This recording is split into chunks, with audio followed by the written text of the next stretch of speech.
Got a 10-inch target. Winchester 94 30-30. Nico Sterling scope. Hornady 160 grain FTX.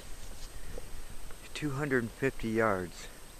Starting to get dark out here. I want to see what the muzzle blast looks like.